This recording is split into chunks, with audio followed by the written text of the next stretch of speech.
Hi friends అందరికీ. ఈరోజైతే మా సార్ బయట సైడ్ ప్లాస్టింగ్ అయితే చేయమన్నాడు. దానికి కావాల్సిన చెక్కలు అయితే కింద పరిచాము. మాలంటే గల్లీలో నుంచి కింద పడకుండా తడికలు అయితే తీసుకెళ్తున్నాం పైకి, పరంజి అయితే వేసుకోవాలని చెప్పి. ఈలోపు అయితే ఉడతలు అయితే వస్తాయనుకున్నా, చాలాసేపు అయితే చూసా, ఉడతలు అయితే రాలేదు. ఇంకా చేసేది ఏం లేక తడికలు తీసుకొని అయితే పైకి వెళ్ళిపోతున్నాను. ఈలోగా అయితే అన్నం టైం అయితే అయింది. అన్నం అయితే తిన్నాము. ఈరోజు పచ్చడి వచ్చింది మాకు. పచ్చడి అయితే చాలా టేస్ట్గా ఉంది ఈరోజు. నేను చేయబోయే గోడ అయితే ఇదే. చూడండి ఎండ ఎలా అయితే ఉందో. సార్ ఏ పని చెప్పినా అది ఎండ కానీ ఏదన్నా కానీ ఖచ్చితంగా అయితే చేయాలి. మేము చేయము అని అయితే అనకూడదు. చూడండి ఒకసారి ఎండ ఎట్లా పడుతుందో ముఖానికి. ఈలోపు అయితే గోడ అయితే ప్లాస్టింగ్ అయిపోయింది. ఇంకా తడికలన్నీ తీసుకొని కింది ఫ్లోర్కి అయితే వెళ్తున్నాము. నేను చేసింది గోడ ఒకటే. ఆ గోడ కూడా సగం అయితే పూర్తి అయిపోయింది.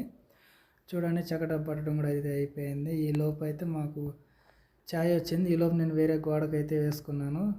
ఛాయ్ అయితే మా ఓనర్స్ ప్రతిరోజు అయితే ఇస్తారు. ఆ గోడ కూడా ఫైనల్గా అయితే అయిపోయింది. Okay friends, bye.